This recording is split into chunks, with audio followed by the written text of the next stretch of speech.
Ketika Korea Utara meluncurkan percobaan roketnya ke arah Jepang kemarin, dunia intelijen pertahanan internasional menjadi ramai. Kita tahu Jepang negara yang paling gencar melakukan sanksi ekonomi terhadap Rusia sebagai pernyataan Jepang anti Rusia dan tidak setuju Ukraina dianeksasi oleh Rusia. Jepang punya sejarah panjang yang memang tidak suka Rusia. Dan kita tahu Korea Utara, pemerintahannya bisa berjalan panjang karena dua negara membuat Korea Utara ini sebagai benteng atas sekutu. Negara itu tadi adalah Rusia dan Tiongkok. Keduanya memelihara Korea Utara untuk menjadi seperti saat ini. Begini, kita jabarkan tentang rencana Ukraina mau menjadi member NATO itu ibarat negara Meksiko menjadi anggota obornya Tiongkok.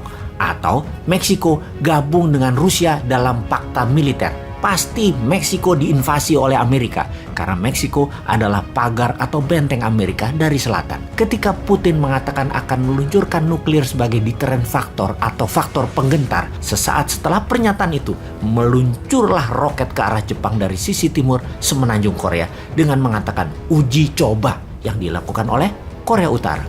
Padahal itulah deterrent factor atau kode keras. Don't mess around with Russia, wahai Jepang. Kata-kata tersebut keluar lewat Korea Utara, dititip oleh Rusia. Semakin menarik ini perang Ukraina karena Rusia main dua kaki dengan cantik. Sisi Eropa Timur dan sisi semenanjung Korea. Di sisi Natuna Utara, kayaknya dapat dipastikan Tiongkok saat ini sedang memanaskan engine perangnya di sana. Kapan ini menjadi bencana dunia? Kita sudah mengatakan jauh-jauh hari sejak tahun 2019, di mana Menteri Keuangan kita kan sama, dia juga. Kita mengatakan ubah strategi ekonomi bernegaranya karena ini bukan masa dunia dalam ekonomi normal. Ini dalam war. Maka ekonomi dan strategi bernegaranya harus berbasis warfare. Economic at war berbeda dengan economic at normal condition.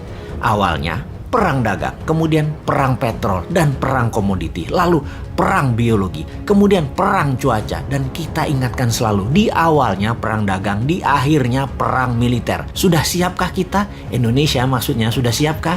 Video dan pesan itu banyak dan telah menyebar ditonton banyak orang, namun banyak yang skeptis. Siapa bosman? Kok berani-berani menantang pakar ekonomi dan pakar pertahanan negeri Wakanda yang sangat mumpuni? Ya bukan siapa-siapa om, bosman mah wong bodoh ngaku pinter.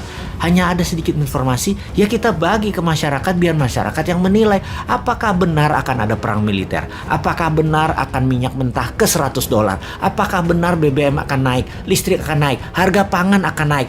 Mending harga naik kalau ternyata stoknya nggak ada karena dunia perang. Semua negara nyetok buat rakyatnya. Wakanda adalah negara yang dibuat supaya menjadi negara pengimpor dengan rendahnya produksi. Maka sekarang stoknya tidak ada, bukan hanya mahal, tapi ya sudah. Semua sudah terjadi. Ada dua analisa besar saat ini. Akankah perang dunia ketiga terjadi di mana blok Rusia, mantan Soviet, ditambah Tiongkok dan Korea Utara serta plus kemungkinan Wakanda di satu sisi, kemudian di sisi lawan Eropa Barat, NATO, Amerika plus sekutu Amerika. Analisa pertama, kalau Ukraina didiamkan, dibiarkan untuk Rusia oleh NATO dan oleh Amerika, dikasih ke Rusia Ukraina tersebut, dilanjutkan dengan perang diplomasi, maka selesai. Tidak ada perang dunia ketiga, selesai. Analisa kedua, Amerika, sekutu, NATO, dan Eropa Barat menyiapkan tentara di battleground atau perang darat dalam jumlah besar. Seperti di Normandy di tahun 1942 atau seperti di Saudi di tahun 1090-an akhir. Kemudian mencoba membebaskan Ukraina. Maka perang dunia ketiga bisa terjadi. Perang dunia ketiga akan terjadi karena ketika NATO CS membangun kekuatan di Eropa Timur atau di Eropa Barat untuk masuk ke Ukraina, maka di sisi timur, di Indo-Pasifik, Korea Utara bergerak nakal ke Jepang dan Korea Selatan, lalu Tiongkok pasti masuk ke Taiwan. Amerika CS terbelah konsentrasinya. Hal terburuk, di semua posisi Amerika dan sekutunya kalah. Maka dunia punya New World Order baru, yaitu Rusia dan Tiongkok yang berkuasa. Ini sebuah peluang game changing kalau Wakanda di bawah New Mind, karena pasti memilih membangun kekuatan nasional selagi mereka perang dengan printing money, kemudian membangun secepat kilat kekuatan nasional berbasis mineral, rempah, dan raja maritim kuasai Selat Nusantara.